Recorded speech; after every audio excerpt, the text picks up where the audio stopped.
ഹരേ കൃഷ്ണ. എല്ലാവർക്കും മാധവത്തിലേക്ക് സ്വാഗതം. സെപ്റ്റംബർ 11 ഒരു വലിയ വിശേഷമാണ്. അന്നാണ് രാധാറാണിയുടെ ജന്മദിനം. രാധാറാണിയുടെ ജന്മദിനം രാധാ അഷ്ടമിയായിട്ടാണ് ആചരിക്കുന്നത്.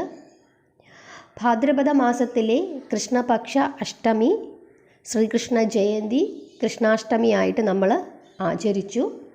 അതേ മാസത്തിലെ തന്നെ ശുക്ലപക്ഷ അഷ്ടമിയാണ് രാധാറാണിയുടെ ജന്മദിനം. ഇനി ആരാണ് രാധാറാണി? രാധാറാണി മഹാലക്ഷ്മിയുടെ അവതാരമാണ്.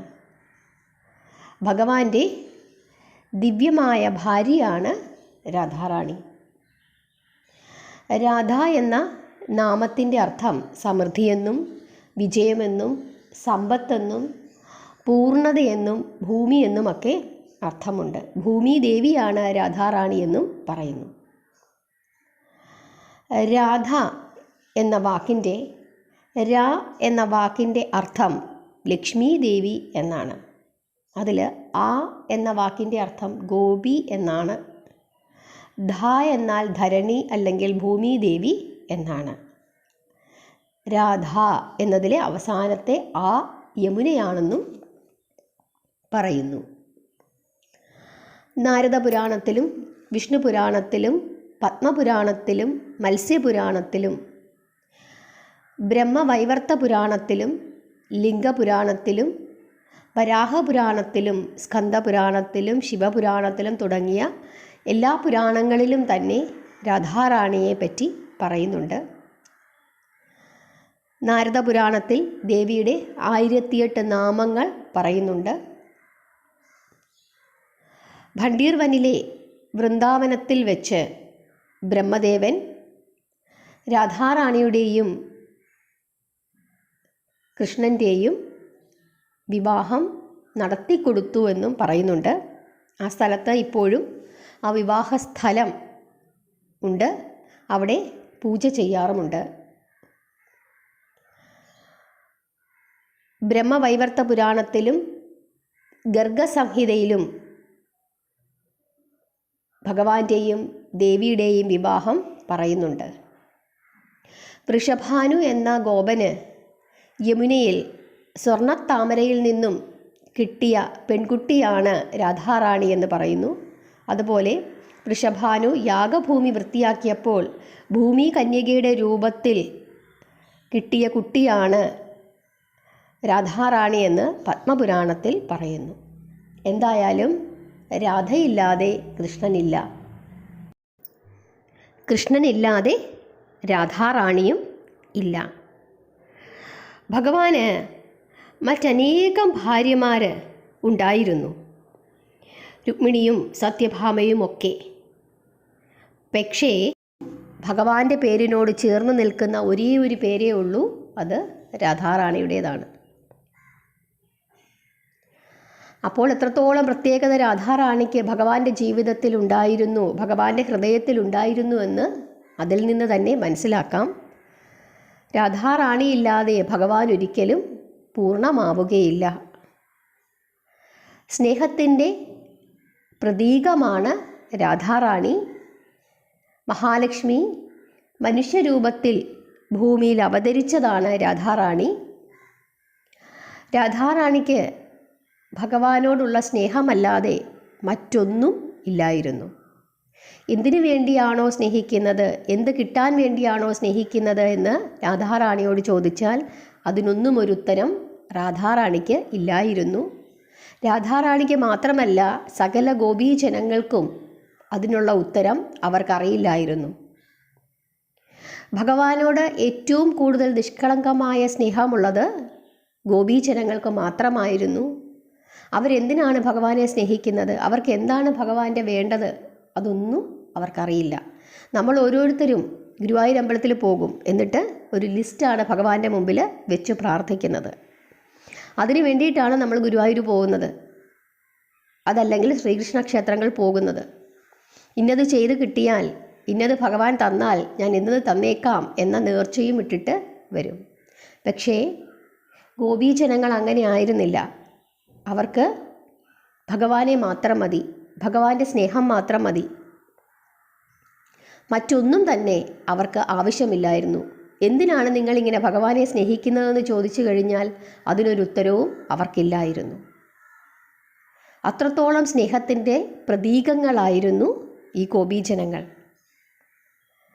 ഭഗവാന്റെയും രാധാറാണിയുടെയും കഥ നമ്മൾ പഠിക്കുമ്പോൾ, ഭഗവാൻ നമ്മളെ പഠിപ്പിക്കുമ്പോൾ അത് തന്നെയാണ് ഭഗവാൻ നമ്മളോട് പറയാൻ ഉദ്ദേശിക്കുന്നത്. ഭഗവാന് നിങ്ങളുടെ ഒന്നും വേണ്ട, ഭഗവാൻ ആവശ്യം നിങ്ങളുടെ സ്നേഹം മാത്രമാണ്. അത് ഒന്ന് കൊടുക്കാൻ നിങ്ങളൊന്ന് ശ്രമിച്ചു നോക്കൂ. ഞാൻ നിങ്ങളുടെ കൂടെ എന്നും ഉണ്ടാകും. ഇതാണ് ഭഗവാൻ പറയുന്നത്. നിങ്ങൾ എന്നെ ഒന്ന് സ്നേഹിക്കൂ, 10,000 ഇരട്ടി സ്നേഹമായി ഞാൻ നിങ്ങളുടെ കൂടെ എന്നും ഉണ്ടാകും. ഇതാണ് വൃന്ദാവനത്തിലെ ഗോപീഗോപന്മാർ നമ്മളെ പഠിപ്പിച്ചു തന്ന പാഠം. ഇനി നമുക്ക് ഒരു കഥ നോക്കാം. നമുക്കെല്ലാവർക്കും അറിയാം, ഭഗവാൻ ശ്രീകൃഷ്ണൻ ഗോപീജനങ്ങളുടെ വസ്ത്രം അപഹരിച്ചു എന്ന്. പലപ്പോഴും നമുക്ക് തോന്നും, എന്തിനാണ് ഭഗവാൻ ഇതൊക്കെ ചെയ്യുന്നത്? ഇന്നും നമ്മളിൽ പലരും ഇങ്ങനെ പെൺകുട്ടികളുടെ ഇടയിലൊക്കെ ഓരോന്ന് കാണിച്ച് നടക്കുന്ന ആൺകുട്ടികളെ ഇവൻ കൃഷ്ണനാണ് എന്ന് പറഞ്ഞ് ഇങ്ങനെ ആക്ഷേപിക്കാറുണ്ട്. ഇനിയെങ്കിലും ഈ കഥ കേൾക്കുന്ന ആളുകൾ ആരും ആ രീതിയിൽ പറയരുത്. കഥ നമുക്ക് നോക്കാം. വൈദിക സംസ്കാരമനുസരിച്ച് 10നും 14നും ഇടയ്ക്ക് പ്രായമുള്ള കന്യകമാർ നല്ല ഭർത്താക്കന്മാരെ കിട്ടാനായി മഹാദേവനെയും ദുർഗാദേവിയെയും ആരാധിക്കാറുണ്ടായിരുന്നു. എന്നാൽ വൃന്ദാവനത്തിലെ കന്യകമാരൊക്കെ കൃഷ്ണനോട് പ്രേമത്തിലായിരുന്നു. എങ്കിലും ഹേമന്തകാലത്തെ ആദ്യത്തെ മാസത്തിൽ അവർ കാർത്യായനി ദേവിയെ പൂജിക്കാൻ തുടങ്ങി. വൃന്ദാവനത്തിലെ കന്യകമാർ മുഴുവൻ ഒരു വ്രതമെന്ന നിലയിൽ തന്നെ ദുർഗാപൂജ ആരംഭിച്ചു. സുഗന്ധവ്യഞ്ജനങ്ങളോ പുളിയോ ചേർക്കാതെ അരിയും പരിപ്പും മാത്രമിട്ട് വേവിച്ച ഭക്ഷണം കഴിച്ചുകൊണ്ട് അവരുടെ വ്രതം തുടങ്ങി. ഏതെങ്കിലും അനുഷ്ഠാന കർമ്മം തുടങ്ങുന്നതിന് മുമ്പ് ശരീരം ശുദ്ധീകരിക്കാൻ ഇത്തരം ഭക്ഷണം കഴിക്കണമെന്നാണ് വേദങ്ങളിൽ പറഞ്ഞിരിക്കുന്നത്. പ്രഭാതത്തിൽ യമുനാ സ്നാനം കഴിച്ച് വൃന്ദാവനത്തിലെ കന്യകമാർ എന്നും കാർത്യായനി ദേവിയെ പൂജിക്കാറുണ്ട്. ദുർഗാദേവിയുടെ മറ്റൊരു പേരാണ് കാർത്യായനി. യമുനാ തീരത്ത് മണലുകൊണ്ട് നിർമ്മിച്ച വിഗ്രഹം പ്രതിഷ്ഠിച്ചാണവർ ദേവിയെ പൂജിച്ചിരുന്നത്. ലോഹം, രത്നം, മരം, മണ്ണ്, കല്ല് എന്നിവ കൊണ്ട് വിഗ്രഹം നിർമ്മിക്കാമെന്ന് വേദഗ്രന്ഥങ്ങളിൽ പറയുന്നുണ്ട്. ചിത്രം വെച്ചും ആരാധിക്കാം. ഇതൊന്നുമില്ലെങ്കിൽ ആരാധനാമൂർത്തിയെ ഹൃദയത്തിൽ സങ്കല്പിച്ചും പൂജ നടത്താം. ഇത്തരം പ്രതിഷ്ഠാരൂപങ്ങൾ സാങ്കല്പികമാണെന്നാണ് അദ്വൈതവാദികൾ കരുതുന്നത്. എന്നാൽ അവയൊക്കെ എല്ലാ തരത്തിലും പരമ്പൊരുളായ ഭഗവാന്റെയോ ദേവന്മാരുടെയോ തനി രൂപങ്ങളായി വേദഗ്രന്ഥങ്ങളിൽ പറയുന്നുമുണ്ട്. വിഗ്രഹം നിർമ്മിച്ച് അതിൽ ചന്ദനവും പുഷ്പമാല്യങ്ങളും ചാർത്തി അലങ്കരിച്ച് ധാന്യങ്ങൾ, പഴങ്ങൾ, ഇലകൾ തുടങ്ങിയവ കാഴ്ചവെച്ചാണ് അവർ ആരാധിച്ചു കൊണ്ടിരുന്നത്. പൂജ കഴിയുമ്പോൾ അനുഗ്രഹങ്ങൾക്കായി പ്രാർത്ഥിക്കും. വൃന്ദാവനത്തിലെ കന്യകമാർ ഭക്തിപൂർവം പ്രാർത്ഥിച്ചിരുന്നത് ഇപ്രകാരമാണ്: ഹേ കാർത്യായനി, പരാശക്തി, മഹാമായേ, സമസ്ത ലോകേശ്വരി ദേവി, എന്നിൽ കാരുണ്യമുണ്ടായി നന്ദകുമാരനായ കൃഷ്ണൻ എനിക്ക് ഭർത്താവായി വരാൻ അനുഗ്രഹിക്കണമേ. വൃന്ദാവനത്തിലെ എല്ലാ ഗോപികമാരും ഇങ്ങനെ കാർത്യായനി ദേവിയോട് പ്രാർത്ഥിക്കുകയാണ്. ഗോപികമാർ എന്നും പ്രഭാതത്തിൽ യമുനാ നദിയിൽ കുളിക്കാൻ പോകാറുണ്ട്. അവർ പരസ്പരം കൈകോർത്തു പിടിച്ച് കൃഷ്ണൻ്റെ അത്ഭുത ലീലകൾ ഉച്ചത്തിൽ പാടിയാണ് പോകാറുണ്ടായിരുന്നത്. വസ്ത്രങ്ങൾ അഴിച്ചു വെച്ചിട്ട് പൂർണ്ണനഗ്നരായി നദിയിലിറങ്ങി കുളിക്കുക എന്നതായിരുന്നു അന്നത്തെ കാലത്തെ ഇന്ത്യയിലെ സ്ത്രീകളുടെ പതിവ്.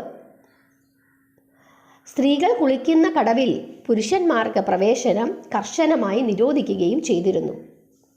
ഇന്നും ഈ സമ്പ്രദായം ഭാരതത്തിൽ പല സ്ഥലങ്ങളിലും കാണാം. പരമ്പൊരുളായ ഭഗവാൻ ഈ ഗോപകന്യകമാരുടെ ഇംഗിതം നടപ്പിലാക്കി കൊടുക്കാൻ തീരുമാനിക്കുന്നു. അങ്ങനെ ഭഗവാൻ കൃഷ്ണൻ ഒരു ദിവസം യമുനാ നദീതീരത്ത് എത്തി. ഗോപികമാരുടെ ഉടയാടകളുമായി അടുത്തുള്ള വടവൃക്ഷത്തിൽ കയറിക്കൂടി. അവിടെ ഇരുന്ന് മന്ദസ്മിതത്തോടെ ഗോപികമാരോട് പറഞ്ഞു, നിങ്ങൾ ഓരോരുത്തരായി വന്ന് വസ്ത്രങ്ങൾ ചോദിച്ചു വാങ്ങിക്കൊണ്ട് പോകുവിൻ. ഞാൻ കളി പറയുകയല്ല, ഇത് സത്യമാണ്. നിങ്ങളോട് കളി പറയേണ്ട കാര്യം എനിക്കില്ല. നിങ്ങൾ ഒരു മാസക്കാലമായി വിധിപ്രകാരം കാർത്യായനി ദേവിയെ പൂജിച്ചവരല്ലേ? എല്ലാവരും കൂടി ഇവിടെ വന്ന് തിക്കും തിരക്കും ഉണ്ടാക്കരുത്. ഒറ്റയ്ക്കൊറ്റയ്ക്ക് വരണം. ഭഗവാൻ കൃഷ്ണൻ്റെ തമാശ കേട്ട് കന്യകമാർ പരസ്പരം നോക്കി പുഞ്ചിരിച്ചു. അദ്ദേഹത്തിൻ്റെ അപേക്ഷ കേൾക്കാൻ അവർക്ക് വലിയ ഇഷ്ടമായിരുന്നു. കാരണം അവർക്കെല്ലാം അദ്ദേഹത്തോട് പരമമായ പ്രേമമായിരുന്നു. നാണത്തോടെ അവർ പരസ്പരം നോക്കി. എന്നാൽ പരിപൂർണ നഗ്നരായിരിക്കുന്നതിനാൽ അവർക്ക് വെള്ളത്തിൽ നിന്നും കരയ്ക്ക് കയറാൻ കഴിഞ്ഞില്ല. ദീർഘനേരം വെള്ളത്തിൽ നിന്നതിൻ്റെ ഫലമായി അവർ തണുത്തു വിറയ്ക്കാൻ തുടങ്ങി. എന്നാലും ഗോവിന്ദൻ്റെ ഹൃദ്യമായ ഈ വചനം കേട്ട് അവരുടെ മനസ്സ് സന്തോഷം കൊണ്ട് ഇളകി മറിഞ്ഞു. അവർ കൃഷ്ണനോട് പറഞ്ഞു തുടങ്ങി, പ്രിയപ്പെട്ട നന്ദകുമാര, ഞങ്ങളെ ഇങ്ങനെ കളിയാക്കരുത്. ഇത് കടുത്ത അനീതിയാണ്. നന്ദമഹാരാജാവിൻ്റെ പുത്രൻ എന്ന നിലയിൽ നീ കേമനാണ്, മാന്യനാണ്. പോരെങ്കിൽ കണ്ണാ, നീ ഞങ്ങളുടെ പ്രിയങ്കരനുമാണ്. അതുകൊണ്ട് ഞങ്ങളെ ഇങ്ങനെ കളിയാക്കരുത്. ഞങ്ങൾ തണുത്തു വിറയ്ക്കുന്നു. ദയവായി ഞങ്ങളുടെ വസ്ത്രങ്ങൾ തിരിച്ചു തരൂ, ഇല്ലെങ്കിൽ ഞങ്ങൾ വിഷമിക്കും. പ്രിയപ്പെട്ട ശ്യാമസുന്ദര, ഞങ്ങളൊക്കെ നിന്റെ നിത്യദാസിമാരാണ്. കണ്ണൻ്റെ ഏതൊരാജ്ഞയും ഒരു മടിയും കൂടാതെ ഞങ്ങൾ അനുസരിക്കും. അത് ഞങ്ങളുടെ ധർമ്മമാണ്. എന്നാൽ നടപ്പിലാക്കാൻ പറ്റാത്ത ഈ ആഗ്രഹം പറയല്ലേ. ഇങ്ങനെ നിർബന്ധം പിടിച്ചാൽ തീർച്ചയായും ഞങ്ങൾ നന്ദമഹാരാജാവിനോട് പരാതിപ്പെടും. നന്ദമഹാരാജാവ് നടപടിയെടുത്തില്ലെങ്കിൽ നിന്റെ മര്യാദയില്ലാത്ത പെരുമാറ്റത്തെക്കുറിച്ച് ഞങ്ങൾ കംസമഹാരാജാവിനോട് പരാതി പറയും. ഇതുകേട്ട് കൃഷ്ണൻ പറഞ്ഞു, പ്രിയപ്പെട്ടവരെ, നിങ്ങൾ എൻ്റെ നിത്യദാസികളാണ് എന്ന് കരുതുന്നുണ്ടെങ്കിൽ എൻ്റെ കൽപ്പന എപ്പോഴും അതേപടി നടപ്പിലാക്കാൻ തയ്യാറാണെങ്കിൽ ഓരോരുത്തരായി എൻ്റെ മുമ്പിൽ വന്ന് വസ്ത്രം വാങ്ങിക്കൊണ്ട് പോകിൻ. അതല്ല, ഇനി ഞാൻ പറയുന്നത് പോലെ എൻ്റെ മുമ്പിൽ വരാതെ അച്ഛൻ്റെ അടുത്ത് പരാതി പറയാനാണ് ഭാവമെങ്കിൽ ഞാനത് വകവെക്കുന്നില്ല. കാരണം അച്ഛൻ എന്നെ ഒന്നും ചെയ്യില്ല. കൃഷ്ണൻ യാതൊരു വിട്ടുവീഴ്ചയ്ക്കും തയ്യാറാകുന്നില്ല എന്ന് കണ്ട ഗോപികമാർ കൃഷ്ണൻ്റെ ആജ്ഞ അനുസരിക്കുകയല്ലാതെ മറ്റു പോംവഴികൾ ഇല്ലായിരുന്നു. ഓരോരുത്തരായി വെള്ളത്തിൽ നിന്നും കരയ്ക്ക് കയറി. പരിപൂർണ നഗ്നമായിരുന്നതിനാൽ ഇടത് കൈകൊണ്ട് അവരുടെ നഗ്നത മറയ്ക്കാൻ ശ്രമിച്ചു. ആ നിൽപ്പിൽ അവർ തണുത്തു വിറയ്ക്കുന്നുണ്ടായിരുന്നു. അവരുടെ ലളിതമായ അവതരണം തികച്ചും പരിശുദ്ധമായിരുന്നു. കൃഷ്ണൻ അതിൽ അതീവ സന്തുഷ്ടനായി. കൃഷ്ണൻ ഭർത്താവായി വരണമെന്ന് കാർത്യായനി ദേവിയോട് പ്രാർത്ഥിച്ച ഗോപകന്യകമാർ മുഴുവൻ അതോടെ സംതൃപ്തരുമായി. ഭർത്താവൊഴികെ മറ്റൊരു പുരുഷൻ്റെയും മുമ്പിൽ സ്ത്രീക്ക് നഗ്നയായി നിൽക്കാനാകില്ല. ഗോപികമാർ കൃഷ്ണനെ ഭർത്താവായി കിട്ടാൻ ആഗ്രഹിച്ചു. കൃഷ്ണൻ ഈ വിധത്തിൽ അവരുടെ ആഗ്രഹം നിറവേറ്റി കൊടുക്കുകയും ചെയ്തു. സന്തുഷ്ടനായ കൃഷ്ണൻ അവരുടെ വസ്ത്രങ്ങൾ വാരി തോളിലിട്ടുകൊണ്ട് പറഞ്ഞു, പ്രിയപ്പെട്ട കന്യകമാരെ, നഗ്നരായി യമുനയിൽ ഇറങ്ങുക വഴി നിങ്ങൾ വലിയ അപരാധമാണ് ചെയ്തിരിക്കുന്നത്.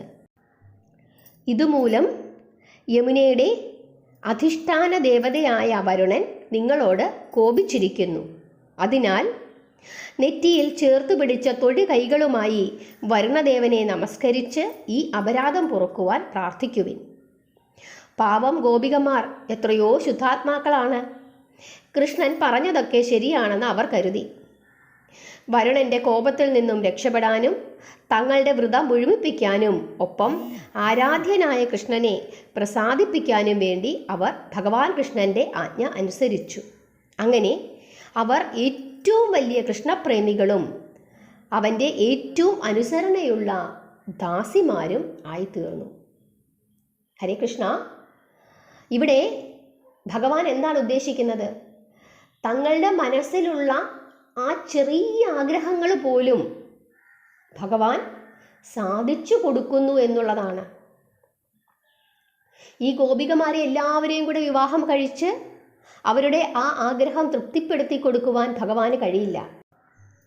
ഗോപികമാരുടെ കൃഷ്ണാവബോധത്തിന് തുല്യമായി മറ്റൊന്നുമില്ല. സത്യത്തിൽ വരുണനെയോ മറ്റ് ഏതെങ്കിലും ദേവന്മാരെയോ അവർ കാര്യമാക്കി എടുക്കാറുമില്ല. കൃഷ്ണനെ തൃപ്തിപ്പെടുത്തുക എന്നത് മാത്രമേ അവർക്ക് വേണ്ടൂ. ഗോപികമാരുടെ ഈ സരളമായ പെരുമാറ്റം കൊണ്ട് കൃഷ്ണൻ അങ്ങേയറ്റം പ്രസാദിക്കുകയും ഒട്ടും വൈകാതെ അവരുടെ വസ്ത്രങ്ങൾ ഓരോന്നായി കൊടുക്കുകയും ചെയ്തു. കൃഷ്ണൻ ഗോപകന്യകമാരെ വഞ്ചിച്ച് തൻ്റെ മുമ്പിൽ നഗ്നരാക്കി നിർത്തി അവരോട് കളിവാക്കുകൾ പറഞ്ഞ് രസിക്കുകയും അവരെ പാവകളെ പോലെ കണക്കാക്കുകയും അവരുടെ വസ്ത്രം മോഷ്ടിക്കുകയും ഒക്കെ ചെയ്തിട്ടും അവർക്ക് അവനോടുള്ള പ്രീതിക്ക് ഒരു കുറവും സംഭവിച്ചില്ല. അവർ കൃഷ്ണനെ പറ്റി ആരോടും പരാതി പറഞ്ഞതുമില്ല. പ്രിയപ്പെട്ട ഭഗവാനെ കൃഷ്ണ, എന്നെ ആശ്ലേഷിക്കുകയോ ചവിട്ടിത്തേക്കുകയോ ഒരിക്കലും എൻ്റെ മുമ്പിൽ വരാതെ എൻ്റെ ഹൃദയം തച്ചുടയ്ക്കുകയോ എന്തു വേണമെങ്കിലും ചെയ്തു കൊള്ളൂ. ഇഷ്ടമുള്ളതെന്തും ചെയ്യാനുള്ള സർവ്വസ്വാതന്ത്ര്യം അങ്ങേക്കുണ്ട്. എന്നെ എന്തൊക്കെ ചെയ്താലും അങ്ങ് എൻ്റെ നിത്യനായ ഭഗവാനാണ്. മറ്റൊരാരാധനാപാത്രം എനിക്കില്ല. ഈ വിധമാണ് ഗോപികമാർ ചിന്തിച്ചിരുന്നത്. ഭഗവാൻ നാരായണൻ അവരുടെ സ്നേഹത്തിൻ്റെ മുമ്പിൽ സന്തുഷ്ടനായി. ഭഗവാനെ ഭർത്താവായി കിട്ടുക എന്നതാണ് അവരുടെ എല്ലാം ആഗ്രഹം. അതിനാൽ അദ്ദേഹം പറഞ്ഞു, എൻ്റെ പ്രിയപ്പെട്ട ഗോപകുമാരിമാരെ, നിങ്ങൾക്ക് എൻ്റെ പേരിലുള്ള അഭിലാഷം ഞാൻ അറിയുന്നു. നിങ്ങൾ കാർത്യായനി ദേവിയെ പൂജിച്ചതിൻ്റെ ഉദ്ദേശം ഞാൻ മനസ്സിലാക്കുന്നു. നിങ്ങളുടെ പ്രവൃത്തി ഞാൻ അംഗീകരിക്കുന്നു. തികഞ്ഞ അവബോധത്തോടെ എന്നിൽ തന്നെ ചിന്തിച്ചിരിക്കുന്നവർ അത് കാമാർത്തിയോടെ ആണെങ്കിൽ പോലും ഉന്നതിയിലേക്ക് എത്തപ്പെടും. വറുത്ത വിത്ത് മുളയ്ക്കാറില്ല. അതുപോലെ എനിക്ക് നൽകുന്ന പ്രേമപൂർണമായ സേവനവുമായി ബന്ധപ്പെട്ട അഭിലാഷങ്ങൾക്കൊന്നിനും സാധാരണ കർമ്മം പോലെയുള്ള ഫലങ്ങൾ ഉണ്ടാവുകയില്ല.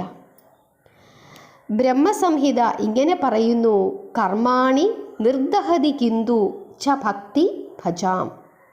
കർമ്മഫലങ്ങളാൽ ബദ്ധരാണ് എല്ലാവരും.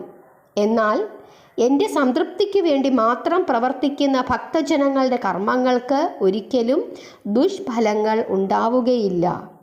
അതുപോലെ കൃഷ്ണൻ്റെ നേരെയുള്ള ഗോപികമാരുടെ മനോഭാവം കാമ അധിഷ്ഠിതമാണെന്ന് തോന്നുമെങ്കിലും അത് സാധാരണ സ്ത്രീകളുടെ കാമ അഭിലാഷം പോലെ ഉള്ളതാണെന്ന് കണക്കാക്കാൻ പാടില്ല. അതിൻ്റെ കാരണം കൃഷ്ണൻ തന്നെ വിശദീകരിച്ചിട്ടുണ്ട്. കൃഷ്ണപ്രേമവുമായി ബന്ധപ്പെട്ട പ്രവർത്തനങ്ങളെല്ലാം ഏതൊരു ദുഷ്ഫലങ്ങൾക്കും അതീതമാണ്. ഭഗവാൻ തുടർന്നു: പ്രിയപ്പെട്ട ഗോപികമാരെ, എന്നെ ഭർത്താവായി കിട്ടാനായിട്ടാണ് നിങ്ങൾ ദുർഗാദേവിയെ പ്രാർത്ഥിച്ചത്. അതിനാൽ നിങ്ങളുടെ ആഗ്രഹം ഞാൻ നിറവേറ്റി തരുന്നുണ്ട്. അടുത്ത ശരത്കാലത്ത് നമ്മൾ കണ്ടുമുട്ടുമെന്നും അപ്പോൾ ഭർത്താവെന്ന നിലയിൽ ഞാനുമായി നിങ്ങൾക്ക് മേളിക്കാനാവുമെന്നും ഞാനിതാ നിങ്ങൾക്ക് വാക്കു നൽകുന്നു. മരത്തണലിൽ ഇരുന്ന് വിശ്രമിച്ചപ്പോൾ കൃഷ്ണൻ അത്യന്തം സന്തോഷവാനായിരുന്നു. തുടർന്ന് നടക്കുന്നതിനിടയിൽ കൃഷ്ണൻ വൃന്ദാവനവാസികളോട് പറഞ്ഞു: പ്രിയപ്പെട്ടവരെ, വൃന്ദാവനത്തിലെ ഭാഗ്യം ചെയ്ത ഈ വൃക്ഷങ്ങളെ നോക്കൂ. അന്യരുടെ ക്ഷേമത്തിനായി അവർ ജീവിതം സമർപ്പിച്ചിരിക്കുന്നു. കൊടുങ്കാറ്റ്, പേമാരി, ചുട്ടുപൊള്ളുന്ന വെയിൽ, തുളച്ചു കയറുന്ന തണുപ്പ് തുടങ്ങിയ പ്രകൃതിക്ഷോഭങ്ങളെല്ലാം സ്വന്തം ശരീരത്തിൽ ഏറ്റുവാങ്ങി അന്യരുടെ തളർച്ച മാറ്റി ആശ്വാസം നൽകുവാൻ അവർ സദാ ശ്രദ്ധാലുക്കളാണ്. വൃക്ഷങ്ങൾ എന്ന നിലയിലുള്ള അവരുടെ ജന്മം മഹനീയമാണെന്നാണ് എനിക്ക് തോന്നുന്നത്. അതിഥികൾക്ക് ഒരിക്കലും ഒന്നും നിഷേധിക്കാത്ത സമുന്നതരും കുലീനരുമായ ധർമ്മിഷ്ഠരെ പോലെയാണ് വൃക്ഷങ്ങൾ. വൃക്ഷങ്ങൾ ഒരിക്കലും ആർക്കും അഭയം നിഷേധിക്കാറില്ല. ഇലകൾ, പൂക്കൾ, കായ്കൾ, വേരുകൾ, തൊലി, തണൽ, വിറക് തുടങ്ങി പലതരത്തിലാണ് ഈ വൃക്ഷങ്ങൾ മനുഷ്യർക്ക് സഹായങ്ങൾ നൽകുന്നത്. ശ്രേഷ്ഠമായ ജീവിതത്തിന് ഉത്തമ ഉദാഹരണമാണ് ഈ വൃക്ഷങ്ങൾ. ശരീരവും മനസ്സും ബുദ്ധിയും വാക്കും പ്രവൃത്തിയും ഉൾപ്പെടെ സാധ്യമായതൊക്കെ ജീവാത്മാക്കളുടെ ശ്രേയസ്സിനു വേണ്ടി ബലിയർപ്പിക്കുന്ന മഹാത്മാക്കളെ പോലെയാണ് വൃക്ഷങ്ങൾ. ഇങ്ങനെ വൃക്ഷങ്ങളെ താലോലിച്ചും പൂക്കളെയും പഴങ്ങളെയും ചില്ലകളെയും പ്രേമപൂർവ്വം തലോടിയും അവയുടെ ഈ മഹനീയമായ പ്രവർത്തികളെ പ്രശംസിച്ചും പരമ്പൊരുളായ ഭഗവാൻ യമുനാ നദീതീരത്തുകൂടി കൂട്ടുകാരുമൊത്ത് നടന്നു. ഹരേ കൃഷ്ണ. ഇവിടെ ഭഗവാൻ നമ്മളോട് എന്തൊക്കെയാണ് പറഞ്ഞു തന്നിരിക്കുന്നത്? ആലോചിച്ചു നോക്കുക. ഭഗവാൻ എന്താണ് വേണ്ടത്?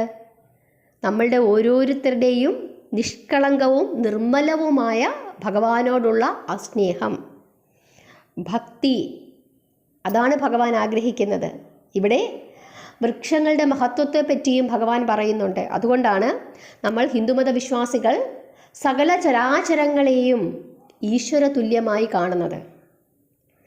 എല്ലാവരും പറയുന്ന ഒരു ആക്ഷേപമാണ് നമ്മൾ ഹിന്ദുക്കൾ കല്ലിനെയും മണ്ണിനെയും പുഷ്പങ്ങളെയും കാറ്റിനെയും എല്ലാത്തിനെയും പൂജിക്കുന്നവരാണ് എന്ന്. എല്ലാത്തിനെയും നമ്മൾ ഈശ്വരാംശമായി കാണുന്നു. എന്തുകൊണ്ട്? ഒരു ചെറിയ മരമാണെങ്കിൽ പോലും അല്ലെങ്കിൽ ഒരു ചെടിയാണെങ്കിൽ പോലും നമുക്ക് അവ തരുന്ന സേവനം വളരെ വലുതാണ്. ഇന്നത്തെ സമൂഹത്തിൽ നമ്മൾ ഇതിനെ ഒന്നും വേണ്ട വിധം പൂജിക്കുകയും അതിന് വേണ്ട പ്രാധാന്യം കൊടുക്കാതിരിക്കുകയും ചെയ്യുന്നതുകൊണ്ടാണ് പ്രകൃതിക്ഷോഭങ്ങളുടെ ഒരു വേലിയേറ്റം തന്നെ ഇവിടെ ഉണ്ടാകുന്നത്. പഴയ കാലത്ത് നദികളെല്ലാം പുണ്യമായ നദികളായിട്ടാണ് കണക്കാക്കിയിരുന്നത്. അപ്പോൾ ഒരിക്കലും ആ നദിയെ മലിനപ്പെടുത്താൻ ആരും ശ്രമിച്ചിരുന്നില്ല. നദിയെ പൂജിച്ചിരുന്നു, വൃക്ഷങ്ങളെ പൂജിച്ചിരുന്നു, മലകളെയും വായുവിനെയും പ്രകൃതിയെയും എല്ലാത്തിനെയും പൂജിച്ചിരുന്നു. കന്യകമാരെ പൂജിച്ചിരുന്നു. സ്ത്രീകൾക്ക് വലിയ സ്ഥാനമായിരുന്നു കൊടുത്തിരുന്നത്. സ്നേഹത്തിന് വലിയ പ്രാധാന്യം കൊടുത്തിരുന്നു. ആ കാലഘട്ടത്തിൽ നിന്നും ഇന്ന് മനുഷ്യൻ എല്ലാം വെട്ടി നശിപ്പിക്കാൻ ശീലിച്ചിരിക്കുന്നു, വെട്ടിപ്പിടിക്കാൻ ശീലിച്ചിരിക്കുന്നു. അപ്പോൾ പ്രകൃതി നമുക്ക് നേരെ തിരിഞ്ഞിരിക്കുന്നു. അങ്ങനെ ഉണ്ടാകാതിരിക്കാൻ വേണ്ടിയിട്ടാണ് ഹിന്ദുമതത്തിൽ സകല ചരാചരങ്ങളെയും ഈശ്വരന് തുല്യമായി കണക്കാക്കാൻ പറഞ്ഞിരുന്നത്. ഈശ്വരന് തുല്യമായി കണക്കാക്കിയാൽ നമ്മൾ ഇതിനെയൊന്നും ഉപദ്രവിക്കുകയില്ല എന്ന് അന്നത്തെ ഋഷീശ്വരന്മാർ കണക്ക് കൂട്ടിയിരുന്നു. പക്ഷേ അതെല്ലാം മറന്ന് ഇന്ന് നമ്മൾ വളരെ നിഷ്ഠൂരമായിട്ടാണ് ഓരോ പ്രവർത്തികളും ചെയ്യുന്നത്. മുറ്റത്തൊരു ചെടി നിൽക്കുന്നു, ഇല വീഴുന്നു, ബുദ്ധിമുട്ട്, വെട്ടിക്കളയുക, അതാണ് ചിന്ത. അതിൻ്റെ ഭാഗമായി ചൂട് കൂടുന്നു, AC ഇല്ലാതെ ഉറങ്ങാൻ പറ്റുന്നില്ല. ഈ അവസ്ഥയൊന്നും പണ്ടുണ്ടായിരുന്നില്ല. മൃഗങ്ങളെ ഉപദ്രവിക്കുന്നു, മലകളെയും നദികളെയും കാറ്റിനെയും വരെ മലിനപ്പെടുത്തുന്നു. ഇതിൻ്റെ ഫലം നമ്മളെല്ലാവരും ഇന്ന് അനുഭവിച്ചു കൊണ്ടിരിക്കുകയാണ്. അതുകൊണ്ട് ഇത് കേൾക്കുന്ന ആളുകളെങ്കിലും അവരവരെ കൊണ്ട് പറ്റുന്ന രീതിയിൽ പ്രകൃതിയെ സംരക്ഷിക്കാനായി ശ്രമിക്കുക. എല്ലാവരും രാധാ അഷ്ടമി ദിവസം രാധാറാണിയെ ഓർക്കുക. രാധാറാണിയുടെയും ഗോപികമാരുടെയും നിഷ്കളങ്കമായ ഭഗവാനോടുള്ള പ്രേമം മനസ്സിലാക്കി നമ്മളെല്ലാവരും അങ്ങനെയാകാനായിട്ട് ഒന്ന് ശ്രമിച്ചു നോക്കുക. ഹരേ കൃഷ്ണ. നിങ്ങൾക്കെല്ലാവർക്കും മനസ്സിലായെന്ന് വിചാരിക്കുന്നു. നിങ്ങളുടെ അഭിപ്രായങ്ങൾ പറയുക. സബ്സ്ക്രൈബ് ചെയ്യാതെ കാണുന്നവരെല്ലാവരും സബ്സ്ക്രൈബ് ചെയ്യുക. ഇഷ്ടപ്പെട്ടെങ്കിൽ ഈ വീഡിയോ പ്രിയപ്പെട്ടവർക്കായി ഷെയർ ചെയ്ത് കൊടുക്കുക. ഹരേ കൃഷ്ണ.